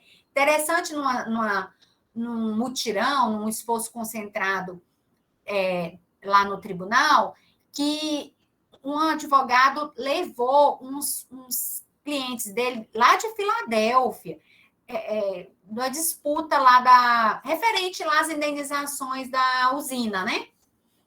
E aí, eles foram impactados e não haviam sido indenizados. E aí, então, ele chegou. Eu fiquei, assim, tão impactada com também impactada, mas com aquele comportamento, né? E eu nunca imaginei, porque no segundo grau, às vezes vão só os advogados, ou as partes não vão. Aí eu falei, nossa, doutor, o senhor conseguiu trazê-los e tal? Ele falou, doutora, eu trouxe, eu sei que é muito difícil sair acordo nesses casos, porque o advogado já sinalizou que não, enfim. Mas eu trouxe, por quê? Porque eles me ligam tanto querendo saber desse processo deles, que eu falei que até essa audiência eles quiseram vir, porque até uma oportunidade deles conhecerem o tribunal. Então, assim, é também uma oportunidade a pessoa está ali se esforçando, não, eu vou participar, porque eu estou envolvida nesse conflito, porque às vezes fica com aquela ideia, joguei para o judiciário agora que resolve. Parece até que o conflito deixou de ser da pessoa, mas o conflito continua sendo da pessoa, né? Então, incrível, nesse caso, é um advogado bem novo, né, que veio de São Paulo, e ele veio para passar a semana toda, porque tinha muitos processos contra essa... Eu esqueci o nome da empresa, do consórcio lá. Quem é de Filadélfia, para me lembrar o nome do consórcio. E aí, assim... Deve ser o do Estreito, né? Porque é o que pega aquela região de Filadélfia. Exato. Aí o advogado, doutor, eu não tenho o poder de alçada, né, para fazer acordo, mas, assim, aí eles fizeram os acordos, assim, para constar, não foi PIPs, não, foi o consórcio que construiu a usina, né, que era o demandado. Aí, o que aconteceu? Aí eles fizeram um acordo para constar no termo as propostas, porque já tinha sentenças, né? E aí ele levou para a diretoria deles lá, e em vários casos nós tivemos acordo depois. Então, assim, às vezes o acordo não vai acontecer na sessão, porque as pessoas precisam de mais tempo, né? Precisam de consultar um terceiro, né? Então, às vezes, a pessoa é casada, vai só o marido, vai só a mulher. Então, você não vai ser intransigente de fazer um acordo só com um. Então, vai marcar uma outra sessão, né, para que os dois estejam presentes. São várias situações, né? Então, o mais importante não é o acordo, mas se for bem feito o trabalho, a consequência vai ser conseguir muitos acordos, resolver muitos essa composição mesmo de situações de conflito através do acordo. Moacir Amaral Santos, né, nós da área do direito estudamos, pelo menos os mais velhos, assim, uma turma de mais de meia idade, nós estudamos em Moacir Amaral Santos, e ele era contra, ele falava que, porque ele, com aquela ideia, né, de que o judiciário deveria compor, né, as lides, e ele até fala, né, nas duas formas de composição, pela autocomposição ou pela heterocomposição, mas ele diz que prefere a solução jurisdicional, porque, via de regra, as pessoas voltam a querer questionar. Só que as pesquisas agora informam o quê? Que quando as pessoas passam por um procedimento de conciliação e de mediação bem feito, elas, de regra, elas não voltam para reclamar, elas não judicializam. Elas aceitam aquela solução porque elas fizeram parte da construção daquela solução. Diferente de quando as pessoas recebem uma sentença. Você pensa, o juiz pensa que está prolatando a sentença favorável à parte, a parte ainda, ao ler a sentença, ela fica totalmente inconformada, né? Porque você não consegue ir na lide subjacente, você não consegue entender qual foi a causa daquele conflito, o que está por trás, o que não apareceu no processo, quais as artimanhas que foram utilizadas, né? Então, assim, mesmo que a controvérsia seja julgada por um juiz, não é garantia de eliminação, né, plena do conflito, né? E a intenção não é... Então, agora vocês já fizeram o curso, ninguém vai dizer, não, vou prevenir conflito. Nós não vamos prevenir conflitos, porque o conflito vai acontecer, mas nós, como profissionais tecnicamente capacitados, nós vamos ajudar a resolver conflitos, né? Ajudar a resolver conflitos. Porque aí a gente já passou por essa mudança de mentalidade, nós podemos, então, com a qualidade do nosso serviço, né, trabalhar aí pela cultura da paz. Sabendo que as partes, elas têm essa autonomia. O Código de Processo Civil hoje contempla até o negócio processual, os contratos que as partes fazerem acordo sobre os prazos, o procedimento, né? Então, o dono do processo não é o juiz, não é o judiciário, são as próprias partes. Então, o dono do problema não é o conciliador ou mediador, ele está ali apenas como terceiro, que tem que agir de uma forma ética, cooperando e chamando as partes para essa cooperação, para a boa-fé, para ver se a gente muda essa realidade aí, dessa sociedade tão acelerada e tão convulsionada, né? E aí, como fica essa questão? Quem vai pagar o preço? Nós começamos um pouquinho atrasado, eu sei que só tem 5 minutos para as 18 horas, mas como teve um probleminha de conexão no início, eu vou passar um pouco das 18, mas eu já estou caminhando aqui para o finalzinho aqui do nosso conteúdo, tá bom? Foi bem dividido, parabenizo a Andréia, viu? E a Amanda, que finalizaram aí o projeto pedagógico e conseguiram, pelo menos com relação ao meu módulo, o tempo destinado está sendo bem razoável. E eu convido vocês aí a fazer a leitura do material que foi postado lá no AVA, um material de apoio, para que vocês vão se apropriando, né? Eu sempre falo muito isso com os conciliadores, eles têm toda a liberdade com o meu celular, de perguntar, né? Porque quando a gente se envolve na formação, é para sempre. A gente fica responsável, né? Então, quem é professor sabe disso, né? Uma vez você se lançou, pronto, você já é parceiro. E aí, então, qualquer dúvida, porque a gente tem que estar estudando. Eu digo, olha, não adianta só ficar assistindo curso, assistindo aula, tem que praticar, tem que ler, tem que estudar para entender, né, essas técnicas que elas vão... Aí, ali, quando você está ali desenvolvendo a atividade, você vai lembrar da teoria. É incrível. Aí você vai fazer sentido. Os manuais hoje trazem muitos exemplos, porque o curso é muito limitado. Então, é importante estar lendo. Hoje, na internet, nós temos várias obras, até mesmo vídeos, aulas. Então, dedicar mesmo a estudar a parte teórica para quando vocês forem para o estágio supervisionado, vocês já irem aí com a teoria na ponta da língua, só para aplicar, tá bom? Mas quem vai pagar o preço? Como fica, né?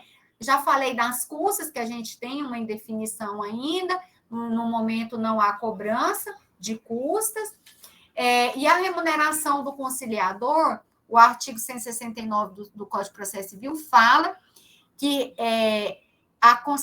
o conciliador e o mediador receberão pelo seu trabalho a remuneração prevista em tabela fixa pelo tribunal, conforme parâmetros estabelecidos pelo Conselho Nacional de Justiça. Então, para existir essa tabela, o CNJ, assim, em razão das mudanças, ele já publicou uma vez uma tabela, mas a gente não tem uma definição ainda, apenas para mediação privada, né, que, inclusive, a manifestação da Noreg foi baseada, né, na sugestão para a corregedoria dessa tabela, porque o próprio artigo 6º lá da Resolução 125 fala que o parâmetro tem que ser a tabela do CNJ. Mas os tribunais de justiça podem estabelecer, atenta ali à sua realidade. No nosso caso aqui no Tocantins, foi definido o modelo de credenciamento. A regra hoje no âmbito judicial,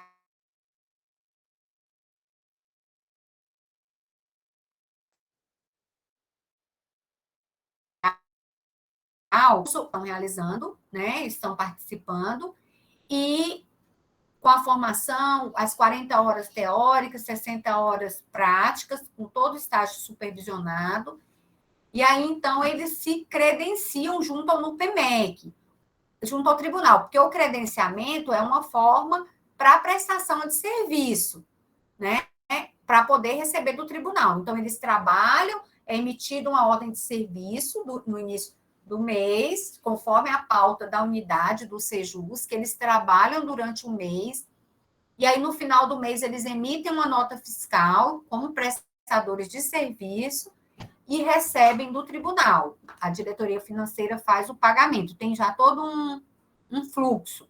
Hoje o valor da hora é R$ 23,00 a hora para o conciliador, com um acréscimo de 33,33 para os atos preparatórios. Então, eles recebem, hoje, assim, os conciliadores que estão recebendo mais, estão recebendo aí em torno de R$ 5.000, porque o limite é o que está estabelecido, a mesma remuneração do DAJ4, que é o conciliador comissionado. Nós temos alguns casos de DAJ4, de conciliador comissionado, mas são pouquíssimos, que estão mais hoje para cuidar da parte administrativa do NUPEMEC, porque como não tinha servidor, o tribunal optou por deixar esses conciliadores lá para estruturar o serviço, para dar suporte aí para os credenciados. Mas podemos também atuar com voluntários. O Tribunal de Justiça do Distrito Federal, por exemplo, não tem conciliador remunerado, lá eles têm só voluntários. Então, é um problema, porque tem uma rotatividade muito grande, né? Então, às vezes pode comprometer a qualidade do serviço, não por falta de compromisso do voluntário, porque não dá tempo dele se aperfeiçoar, ele já sai, já vem outro, né? No caso dos cartórios extrajudiciais, essa remuneração está por definir. Eu sei que o Rony Clay está trabalhando, eu vi que já tem um documento sendo digitado, porque a gente está pressionando, né? Por conta do curso, para ver se sai logo esse regulamento, né? Então, e as partes, na mediação essencialmente privada, as partes, elas combinam com o mediador. Então, já teve alguns casos que eu encaminhei. Em Araguaína, eu era titular da vara que tem competência para as recuperações judiciais. Então, o que eu fazia? Naquelas situações assim mais complexas, eu designava uma mediadora que ela é de São Paulo. Então, como nós temos a possibilidade de fazer por videoconferência, então, no despacho eu já consignava que a remuneração da conciliadora, caso as partes entendessem por seguir no procedimento da mediação, tinha que ser arcado pelas próprias partes. Então, ela sempre marca uma pré-mediação, que na pré-mediação ela explica todo o procedimento, como vai acontecer, fala dos honorários. Aí, se as partes concordam, aí parte para uma outra sessão, né? Marca uma outra sessão para acontecer, então, aí o início da mediação, né? Mas no caso de vocês vão ter essa atuação aí, porque o provimento fala que vocês têm que constar da lista junto ao NUPEMEC. Então, vocês não vão ser credenciados, mas vocês precisam ser cadastrados, né? Vocês precisam. Então, cada cartório vai encaminhar para o NUPEMEC quais são os seus conciliadores e mediadores. Ele vai encaminhar o certificado do curso. O provimento nosso vai dizer o que vai ter que encaminhar, né? E aí, como vai ser a remuneração, como vocês vão poder cobrar essa remuneração por esse serviço específico da conciliação e da mediação, que vai ser mais voltada mesmo para as matérias aí relacionadas no provimento. Alguém queria fazer uma pergunta? Eu escutei alguma. Eu acho que não, né? Mas é isso, né? Vai ser facultativo, como é facultativo também no âmbito judicial. O artigo 2º do provimento 72 fala que o procedimento ele é facultativo e que as corregedorias vão manter essa lista também lá, além do NUPEMEC, as corregedorias vão manter essa lista com as pessoas autorizadas a realizar esse procedimento dessa forma, indicando os nomes, para que as partes possam, né, fazer essa consulta, e aí depois vocês vão poder fazer algum tipo de publicidade, de conscientização, né, sobre esse serviço, que vai ser o próprio tribunal, certamente vai continuar aí com os seminários, com os workshops, né, para fazer disseminar a ideia, né? Disseminar a ideia. E aí, então, eu acredito muito, assim, que vocês vão estar ajudando demais na pacificação social, na desjudicialização, porque a mediação, ela é um procedimento que não é que ela exige a cooperação, mas elas levam as pessoas a terem um comportamento mais empático, um comportamento mais cooperativo, né?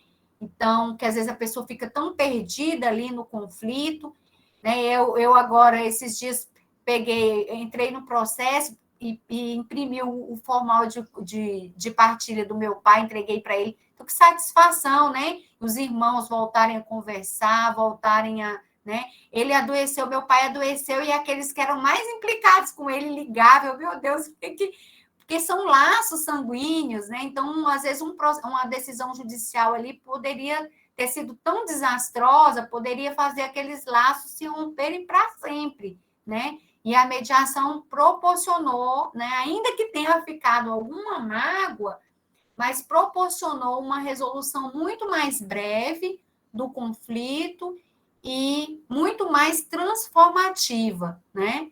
Porque de tolerância, né? De cooperação com o outro, de entender que o outro também tem sentimento, o outro também tem sua verdade, né? Mas sempre aí atento ao ordenamento jurídico, por isso que a gente respeita aí o princípio da decisão informada, não é qualquer solução, qualquer consenso, qualquer acordo que deve ser, então, realizado, né? E aí é isso, eu agradeço pela oportunidade, a gente sempre aprende muito, o desafio é usar aqui dessas ferramentas, eu quero passar um videozinho, né, que fala um pouco, né, assim, ele retrata um pouco essa questão da cooperação, né, de como é importante nessa sociedade que a gente vive, a gente parar um pouco, né, dessa vida acelerada nossa para ver, às vezes a gente não sabe nem o que está se passando com o vizinho, com um parente, a vida é muito atropelada, né? E a mensagem que eu deixo aqui para vocês é que vocês vão estar, né, se debruçando aí, aprendendo mais sobre as técnicas, as teorias, mas que vocês dominem essas técnicas, mas, acima de tudo, ao tocar uma alma humana, que vocês sejam apenas outra alma humana, né? Então, ter esse olhar humano para as pessoas. O mundo está precisando muito disso, né? E não é apenas um discurso piegas, é algo que realmente faz a gente dar um outro significado, né, para a vida e para a nossa atuação. Eu vou passar o vídeo, aí volto para a gente se despedir. Vou ver se eu acho, porque foi um vídeo que quis sair aqui antes da hora, apressadinho. Aqui. Parar. Aqui no guia.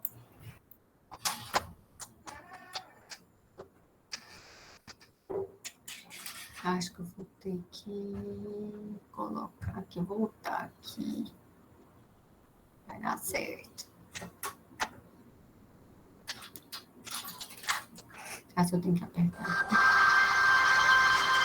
Só não está na tela cheia.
It's smarter to travel in groups.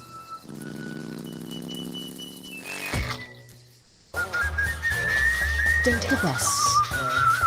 The Lele.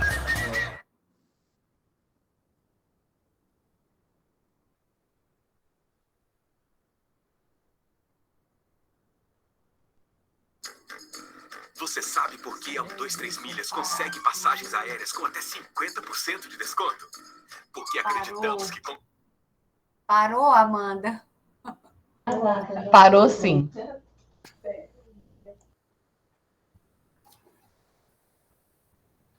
Acho que parou. Tá aparecendo alguma coisa aí? Não, né? Ótimo. Não tá mais, não. Agora tá certo. Bonitinho, né, esse vídeo?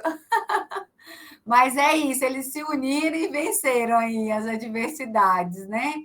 Então, que a gente possa, né? Eu sei que vocês são muito unidos, eu acho muito bonito, assim, né? O que vocês, a postura de vocês, assim, como profissionais.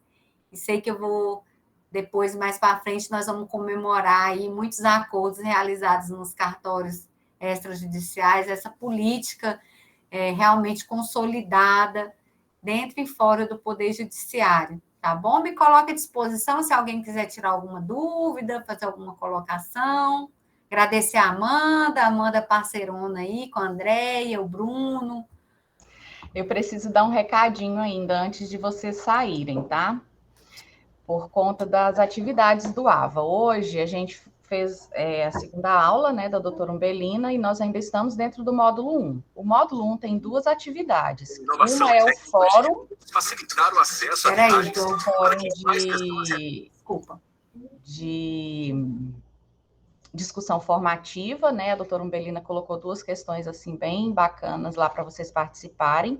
O fórum não vale nota, mas ele registra frequência. E nós temos também a atividade avaliativa, que agora, deixa eu até colocar ela aqui, que eu postei hoje. Hoje é o dia 30, né? É. Só um minutinho, por favor.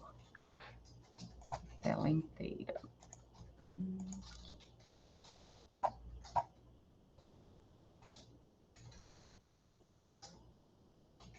Então, aqui dentro do módulo 1, a gente está com o fórum de discussão formativa. Eu coloquei aqui até o dia 3 de novembro.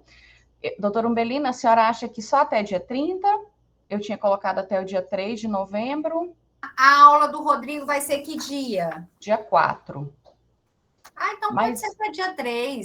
Porque daí, no caso, a senhora vai ter esse período para poder fazer a correção e postar a nota. Isso, tá? Fica bom. Aí aqui, gente, o fórum, como vocês, a maioria já acessou o fórum de apresentação, o fórum do módulo 1 é a mesma coisa. Clica em cima do fórum, né? Lê o textinho norteador, não cria tópico novo e já entra direto aqui no tópico que tem na página. Quando você clica no tópico, tem um textinho norteador da doutora Umbelina, você lê o texto norteador, clica em responder, digita a sua resposta aqui e põe em enviar. Tá? Esse é o fórum. Agora vamos voltar lá na atividade avaliativa. A atividade avaliativa, nós vamos clicar nela e vai aparecer aqui o que vocês precisam fazer. Ela coloca 2 questões também. Aí vocês vão baixar esse modelo de resposta, de apresentação de resposta. Quando você baixar ele, é um arquivo em Word já direto para vocês digitarem dentro do arquivo. Deixa eu passar para cá. Só um minutinho. Aí aqui, não esquecer de colocar o nome completo e a cidade onde vocês atuam, né? E dar a resposta para a questão 1, digita sua resposta aqui, resposta para a questão 2, digita sua resposta. Na hora de salvar o arquivo, salva com o seu nome mesmo para poder facilitar para ela na hora da correção, porque como são muitos alunos, isso vira uma confusão danada para o professor corrigir. Então, a gente sempre pede que o aluno salve o arquivo com o nome dele, né? Então, eu salvei aqui na minha área de trabalho, com o meu nome, e agora eu vou postar minha resposta, né? Eu vou adicionar o envio, e aí, ó, aqui abre uma caixinha. Lá da área de trabalho, eu só arrasto a atividade. Deixa eu ver, cadê ela aqui? Amanhã vamos priorizar nosso check-in. Eu vou pegar, eu não sei onde eu salvei agora, mas eu vou pegar uma... É autoexplicativo, né? Ele é muito simplesinho. Aí você pega e arrasta até essa caixinha, aonde vai ser colocado o arquivo, e daí salvar mudanças e enviar. Não pode esquecer de enviar, tá? Porque senão a professora não recebe. Ela vai fazer a correção disso e vai postar a nota dentro do ambiente virtual, tá certo? Eu vou ficar o tempo todo no WhatsApp acompanhando vocês também, porque daí vocês, se tiverem dúvidas assim na hora dessa postagem, vocês podem estar me perguntando, que eu faço um videozinho rápido no computador. Eu até já mandei um videozinho aí no grupo de WhatsApp. E daí a gente consegue organizar. Só não pode deixar de fazer atividade, porque ela compõe nota para certificação, e não pode também deixar de participar do fórum, porque compõe participação lá, né? Registro de frequência. Tá bom? Então, e as perguntas, assim, são bem tranquilas, a intenção não é ser rígida com relação a isso, é mais para vocês fazerem a leitura mesmo e porque se exige, né, que seja feita a avaliação, mas vocês vão ver que é bem mesmo para dar essa largada no começo do curso, bem tranquilinha mesmo a atividade, tá bom? Mas é isso, gente. Muito obrigada. Amanhã eu vou ver se eu chego em casa hoje. Ah, tá. Alguém está com o microfone.